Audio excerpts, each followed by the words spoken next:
اتر پردیش میں آج 100 سال سے پرانا جامعۃ الاشرفیہ مدرسے میں 50 سال پرانی ایک عمارت کو بلڈوزر سے ڈیمولش کر دیا گیا، منہدم کر دیا گیا۔ وہاں کا مقام رکن اسمبلی سماجوادی پارٹی کا ہے، ایک بیان تک نہیں دیتا۔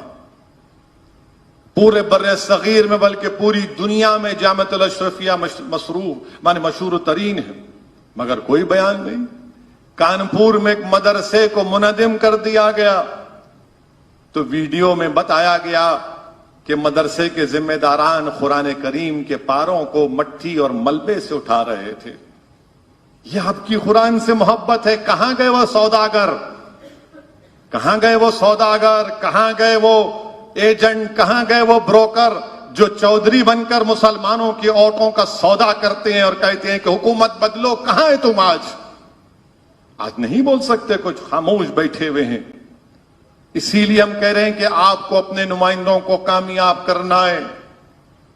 گھر کی حفاظت یا تو کتا کرتا ہے یا چپراسی کرتا ہے، تو کم سے کم مجلس اتحاد المسلمین کو ان دونوں میں سے ایک تو بنا لو آپ، تاکہ ہم آپ کے چپراسی بن کر رہیں، تاکہ ہم آپ کے لیے لڑتے رہیں۔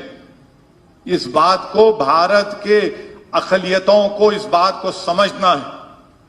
میں جانتا ہوں کہ میری اس بات پر بہت سے لوگ چراغ پا ہوں گے، بہت سے لوگ کے پیٹ میں درد ہوگا۔ میں چاہتا ہوں کہ تمہارے پیٹ میں درد ہو، بلکہ ہمیشہ تمہارے پیٹ میں درد ہو، کیونکہ تم نے مسلمانوں کا فائدہ نہیں کیا، تم نے مسلمانوں کا نقصان کیا۔ اگر تم نیک نیت بھی ہو تو تم کو سیاست سمجھ میں نہیں آتی، تم کو زمین پر کیا ہو رہا نظر نہیں آتا۔ کوئی ایسا دن نہیں جاتا جہاں پر مسلمانوں کو نشانہ نہیں بنایا جاتا، کوئی ایسا دن نہیں جاتا۔ جہانگیر پوری دلی میں دلی کا بی جے پی کا صدر خط لکھتا ہے کہ فلاں فلاں لوگ پتھر پھینک رہے تھے، ان کے گھر کو توڑ دیا جائے۔ دوسرے دن بلڈوزر پہنچ جاتا ہے۔ کہاں گئے وہ لوگ؟ کوئی نظر نہیں آیا جہانگیر پوری میں۔ اللہ نے سبحانہ و تعالیٰ نے توفیق دی، رات کے اندھیرے میں مجھے جانے کا موقع ملا۔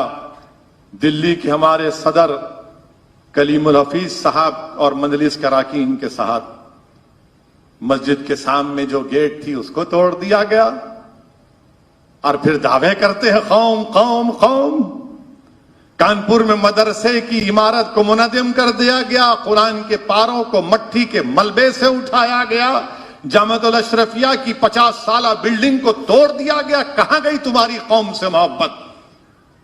میرے عزیز دوستوں اور بزرگوں، یاد رکھیے، جمہوریت آپ کو اس بات کی اجازت دیتی ہے کہ آپ ایک سیاسی طاقت بنیں، بلکہ میرا ماننا یہ ہے، مجلس کا ماننا یہ ہے کہ بھارت کی جمہوریت مضبوط ہوگی، لوگوں میں بھارت کی جمہوریت کے سلسلے میں اور اعتماد بحال ہوگا، آئین اور سنویدھان مضبوط ہوگا۔